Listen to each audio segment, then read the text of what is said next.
Gerald's nagging doubts about his middle child's appearance led him to request a paternity test, unaware of how his life would turn upside down.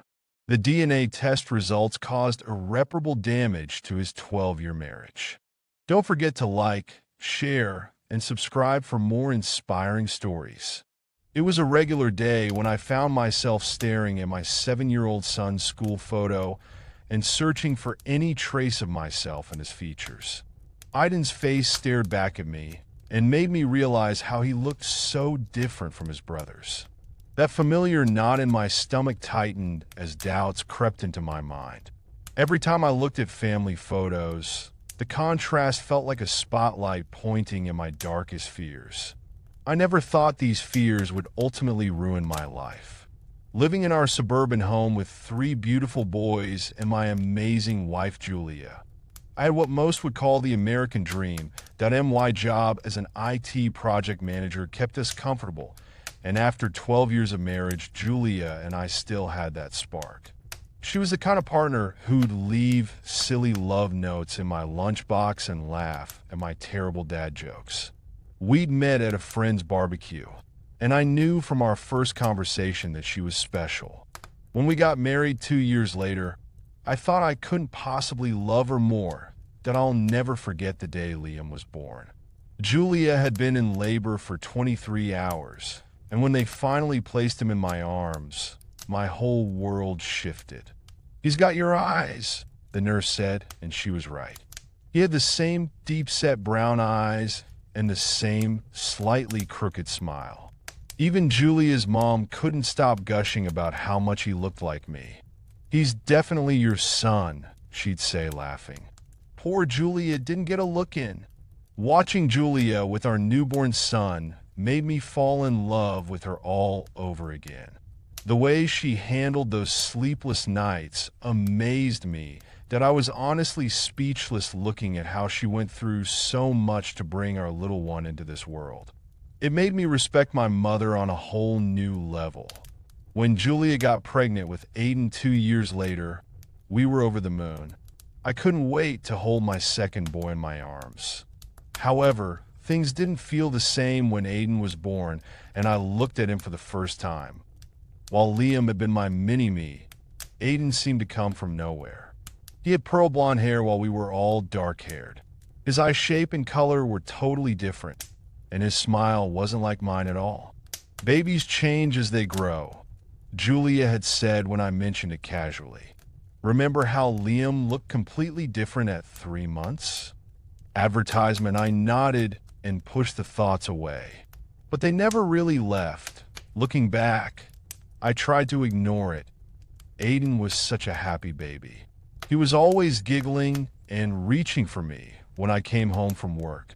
He grew into an energetic toddler who loved dinosaurs and could spend hours building elaborate block towers that I threw myself into being his dad, but that nagging feeling would creep in during quiet moments.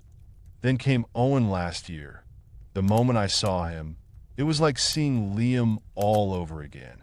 The same eyes, the same nose, and even the same chin dimpled. That's when the doubts about Aiden really took root, that I'd catch myself studying his features at dinner, then feel guilty when he'd notice and give me that innocent smile. Last week, it all came to a head that I woke up gasping, while my t-shirt was drenched in sweat. I had just woken up from a horrifying nightmare where Julia was in another man's arms, and they were laughing about their secret. "Honey?" Julia's sleepy voice came through the darkness. "You okay?" My stomach churned as I looked at her concerned face in the dim light. "Yeah, just a bad dream," I mumbled, but I wasn't able to sleep again that night. The next evening, I prepared myself to talk to Julia after we'd tucked the boys in. She was curled up on our brown leather couch, scrolling through her phone. I felt my heart pound against my chest as I sat down beside her. "Jules, can we talk?" She put down her phone, smiling. "Of course. Everything okay? I need to ask you something, but please don't get offended." She raised an eyebrow playfully.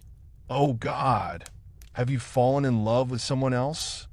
The joke hung in the air as I stayed silent. Gerald, her smile faded. What's wrong? It's about Aiden. I started, my mouth dry. Have you ever noticed how different he looks from Liam and Owen? Different. She sat up straighter. Well, yeah, kids don't always look alike. Look at my sister's twins. They're nothing alike. But Aiden looks really different. Like he's not. I couldn't finish the sentence that Julia's face changed as she realized what I was talking about. Like he's not what, Gerald? She asked. Not yours? Is that what you're trying to say? I think we should do a paternity test. The words tumbled out, just to be sure. That's when she stood up and started yelling at me. A paternity test? She looked at me with wide eyes. Are you actually accusing me of cheating on you? No, after 12 years of marriage, after everything we've been through together. Her voice rose with each word. How dare you? If there's nothing to worry about, then why not just do the test? I pleaded. It's the only way I'll stop wondering. Please, Jules? For me? Do whatever the hell you want. She spat as tears streamed down her cheeks. But don't expect me to ever forget this. I can't believe you just... She broke into tears before finishing the sentence. I tried to hold her hand, but she just stormed out of the room. I shouldn't have done this, I thought. But why did she react like that? She should have stayed calm if she's not at fault. Part of me regretted sharing my doubts with Julia, but part of me said I had the right to do the paternity test. I had the right to clear my doubts. Getting the test done was awkward. I ordered a home testing kit online, and when it arrived, I had to figure out how to explain it to Aiden. He was super curious about the cheek swab. It's just a special test to learn more about our family, I explained. Like how we both love chocolate ice cream. Maybe that's in our genes.